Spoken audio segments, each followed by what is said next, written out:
All right, I think we are here. Did I do it? Yep, we're live. Yay! Yay! Hey, everybody. I have my iPad so I can see what's happening here. So I'm super excited. I'm just going to wait a few seconds, let people pop on. Doing a little dance. Got this all set up. Closed captioning. It's all good. It's all good. All right, so welcome to day 2 of the Empowerment Challenge for Women with ADHD. And I'm just going to wait a few seconds. I really wanted to make sure that I got on and got everything set up today. Just keep peeking at my iPad to make sure that we're good.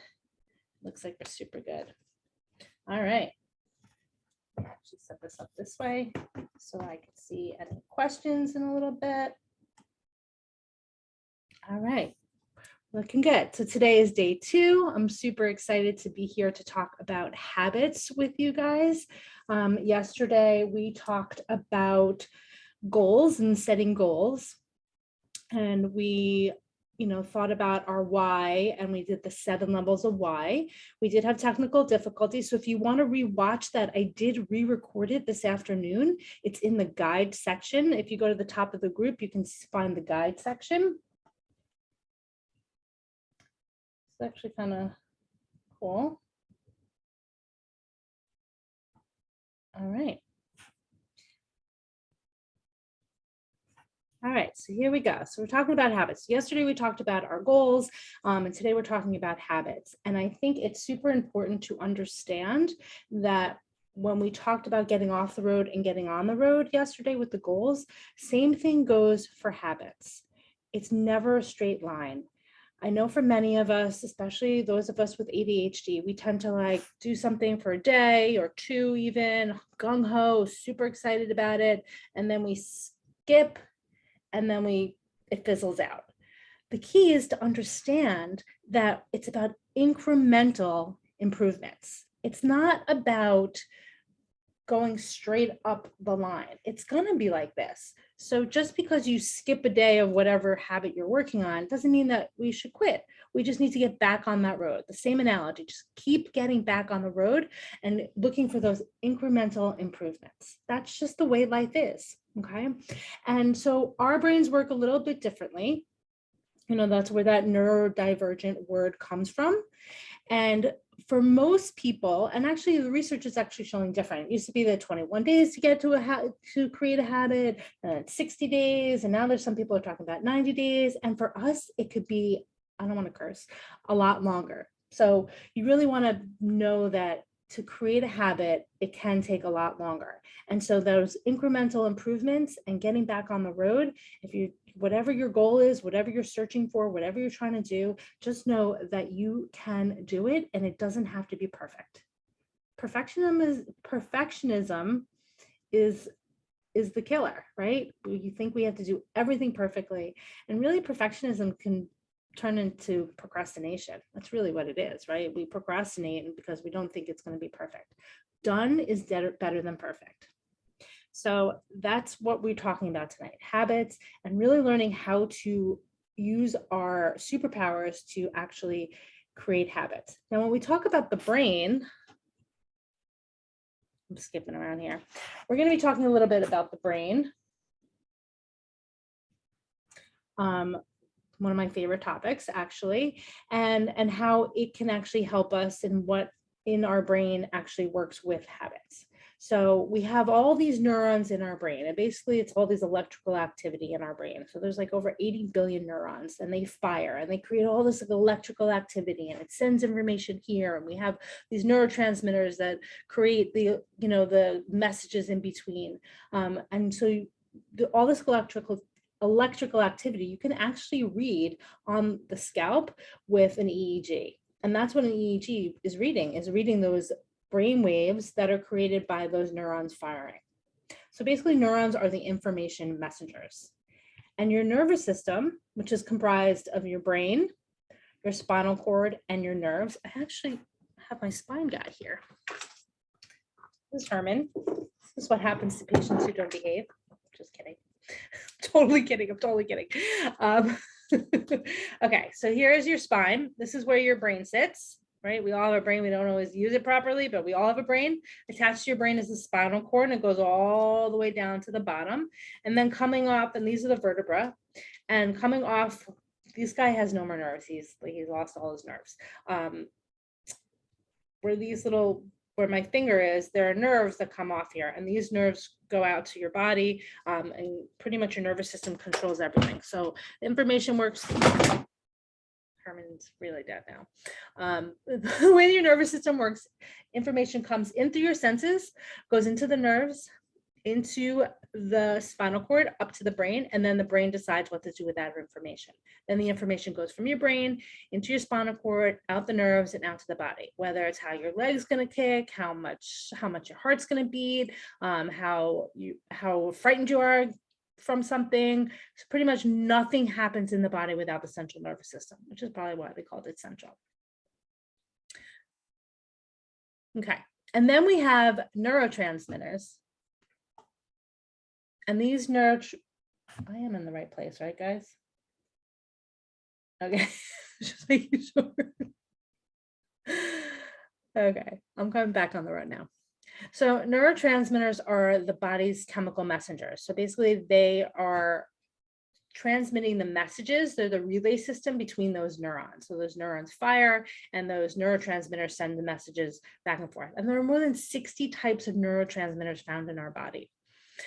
And for tonight's purposes, and when we're talking about habits, we're going to be talking about dopamine. And we're going to talk a lot about dopamine in the next couple of days, and ways to naturally increase dopamine. So you guys with me so far? Yes? Okay. If you are catching us on the replay, definitely type in replay. All right, so dopamine plays a number of, sorry guys. Dopamine plays a number of roles. See, I get distracted very easily. Dopamine plays a number of roles, and some of them are movement. So when you're moving, dopamine's involved, memory, that reward, pleasure reward, behavior and cognition, attention, sound like something that we would need. Inhibition of prolactin production, that's for breastfeeding.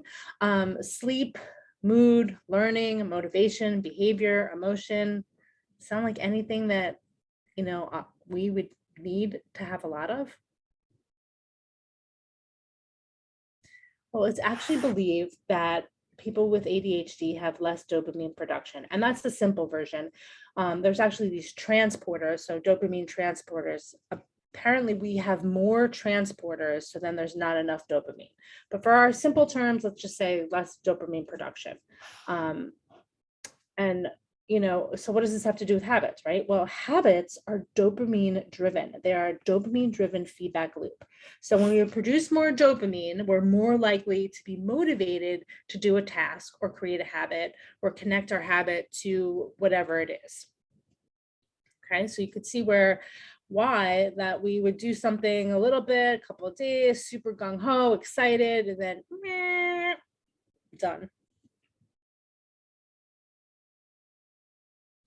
All right, so in order to help those of us with ADHD make a habit stick, we need to pair it with something that's going to increase our dopamine production.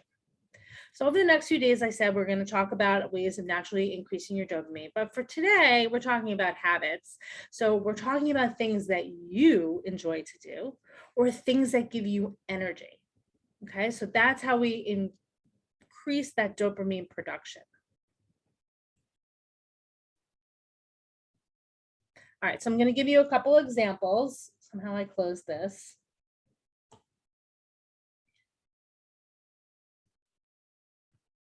All right, so cooking a yummy meal and eating it, you know, for some people, like I'm not a cook. My husband does all the cooking, lucky for me, but I like to eat. So, you know, cooking a yummy meal or eating it getting a mani and pedi. For me, that's super relaxing, and I like to, use that for myself as a reward. Going on a bike ride, walking in nature. Nature to me is like medicine. I actually live on a nature preserve. If you want to check it out, you can look at Sands Point Preserve in Sands Point, New York. You can actually look at their website and check out the property that I live in. It's pretty awesome. Video games. Now, video games are, you have to be careful, because if you're addicted to them, it's gonna mess everything up. So like, you can be used as incremental amounts and as rewards for increasing dopamine. So like, say you're doing like a big project and like you reward yourself with 15 minutes of playing the video games. Sometimes you just need that. But if you're going to spend like hours and hours and hours, it's probably not the best activity for you. Snuggling another human definitely increases dopamine. Snuggling a pet. Watching TV. So it's the same as the video games. If you kind of get sucked in, it's something you wind up doing for hours, probably not such a good idea. But if you're going to pair a habit that you want to create and have the reward watching TV, or for example, I allow myself to watch TV when I'm folding the laundry. I don't love to fold the laundry. I try to I've gotten really good at getting in the habit of doing it right away. So I take it all, I throw it on my bed, I turn the TV on, and I fold the laundry while I watch TV. Talking with a friend, especially someone who's going to pump you up, make you feel good. We want to avoid the toxic people, right? We want to just be with people that, are really kind to us and really support us. Yoga is a great activity for increasing dopamine, and you don't have to be some unbelievable acrobatic yogi. It could just be very super simple. There's a lot of exercise, yoga videos on YouTube that are free. In my paid program, I actually have a section of some yoga poses that you can actually use. Going to an exercise class or watching an exercise class, some kind of exercise that you like to do, any kind of movement is going to boost your dopamine. So if you have, you're working on a goal and you have picked out those activities that you need to do for that goal, and you've created those into what you want to become the habit, move your body, do it. Move your body, do it. It's kind of like those, stand-up desks for a lot of people are really helpful because you're moving a lot more. So any kind of movement. Essential oils can actually really increase dopamine.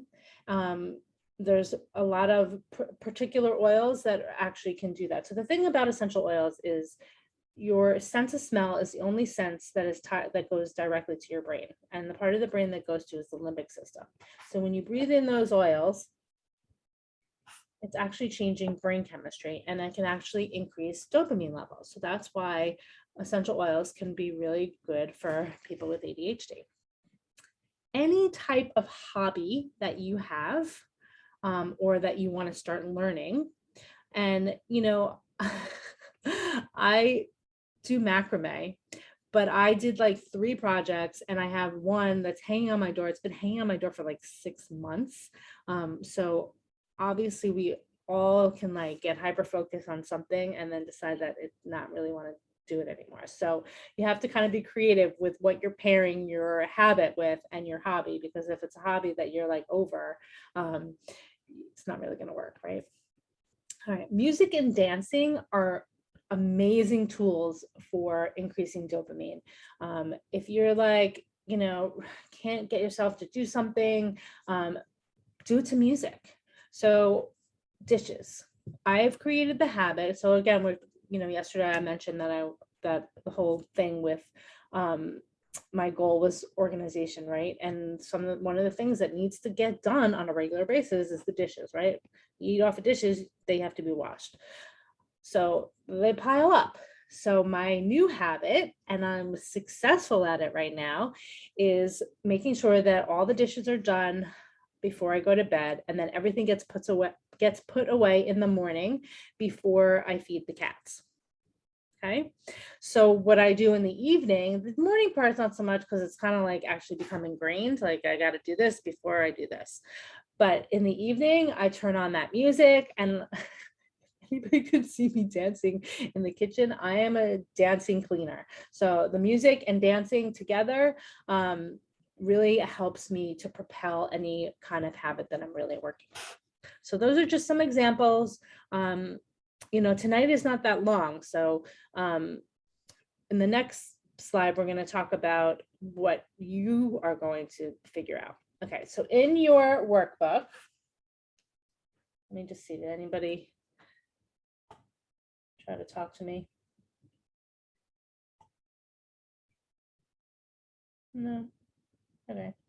In your workbook, you have this sheet called dopamine boosters. And what you're going to do is you're going to write down your favorite activities, things that you love to do, and then activities that give you energy. And I'm going to have you, if you have pen or paper and you don't have, didn't print out the workbook and you just have some pen and paper, you can just write it down. I would do it now if I were you. And if you're watching the replay, you can pause us and then, take a little extra time and do this. So write down your favorite activities, things that you love to do, obviously things that you can reward yourself with or do alongside an activity that you are working on, or even, something that you are going to do like 5 minutes of your habit and then 5 minutes of your activity. So kind of just start to brainstorm on those activities that you like to do. So that list before on the previous page are just some examples. There's obviously so many things that, I didn't even think of that I'm sure you guys are able to, come up with on your own. So I'm just going to give you a minute or two just to kind of quickly jot down any of those favorite activities, and then things that give you energy, like music and dancing give me a lot of energy. And then if there's any other dopamine boosters that you can think of that maybe you want to actually try, something you want to try, right? So like if you've never done yoga before and you want to try yoga, or, you don't really walk outside in nature much, trying to figure out where you can go, if it's a park or even just up and down your block, if you can walk outside and go into nature, if it's not something that you're normally doing. Okay. And so when we talk about activities, there's mindfulness, which we're going to talk a little bit about tomorrow, fulfillment of things that are actually like really good for your mental health. And then there's self-care, which we talk a lot about in the 5-Factor Focus program. And then, nutrition we're going to be talking about on Thursday. So those are other kind of things that you can kind of start to think about tying things that actually can increase your dopamine production. All right, so I'm going to go on to the next. We're almost done, guys. This is a quick night. Okay. So even if you're deciding that you're not creating habits for your particular goal, you have your action steps and you're like, well, they're not really habits. It's just like, I have to do this, I have to do that. Even though you can create habits around those things that you're needing to do. But if you want to just create some habits like, washing the dishes at night so things don't pile up, or folding the laundry. It's so boring, these stupid cleaning things.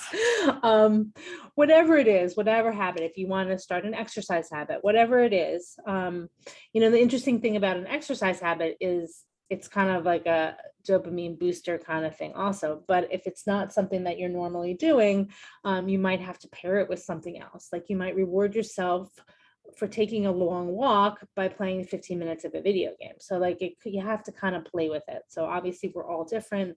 We all have different lives, but you're going to pick, a couple of habits and pair it with a dopamine booster.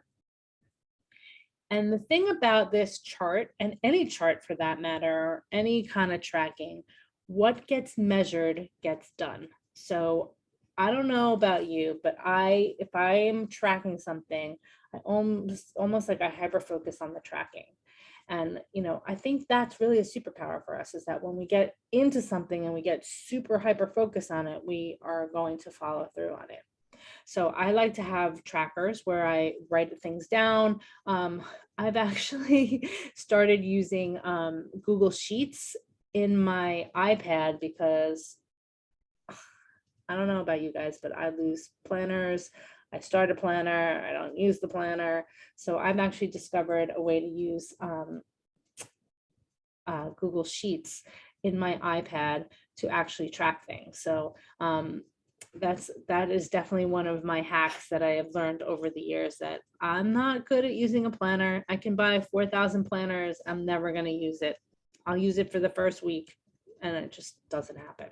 So knowing yourself and knowing how to track. So even just having like a piece of paper, pinned up, you can print this out, you can, tack it somewhere, or you can kind of recreate this on Google Sheets or whatever you want to use, Evernote, anything. Trello is definitely one of my favorite tools to use as well. All right. So like I said before, this is just a little bit of what we actually do with habits. It's kind of like baby habits of learning how to work on habits. And in my paid program, we talk a lot about creating systems and strategies on creating the habits for ourselves and really diving a little deeper into it. But for tonight's purposes, this is where we are going to end. I know this was a quick one tonight, 20 minutes. Tomorrow night's going to be awesome. You definitely don't want to miss it. I'm going to be doing emotional freedom technique, and we're also going to be do alternate nostril breathing. So tomorrow's topic is brain balancing, and those two activities are pretty amazing for that. So I'm super excited for that. Anybody out there have any questions? Let's see. All right. So definitely, if you're watching the replay, definitely type in replay. And also, this is going to live in the guide section. And yesterday's day one is in the guide section. I re-recorded it. So if you guys want to tell us what your habit that you're working on, you can post it in the day two post. And that actually gives you an entry into to win a prize. The prizes again are a diffuser with lemon and peppermint, which is great for focus. We have a consultation with me. There's, I'm going to forget, aren't I? Oh, the timer. So the timer is really good also for habits, because you can set that timer for 15 minutes, do whatever it is on your habit, or a half hour, or whatever you need to do that habit. And then timer goes off, and then you could set your timer for your dopamine reward and then use the timer that way. So those timers are pretty awesome. And then also I have that fidget ring that I was adding as an extra prize, because I'm really excited about it. Hopefully it's nice. But I wanted to share that with you guys too, because I just discovered that. All right, so I will see you guys tomorrow for some brain balancing. And I'm psyched that I actually got the PowerPoint working today. So we had some slides. And again, I will see you guys tomorrow. And I hope everybody has an amazing night.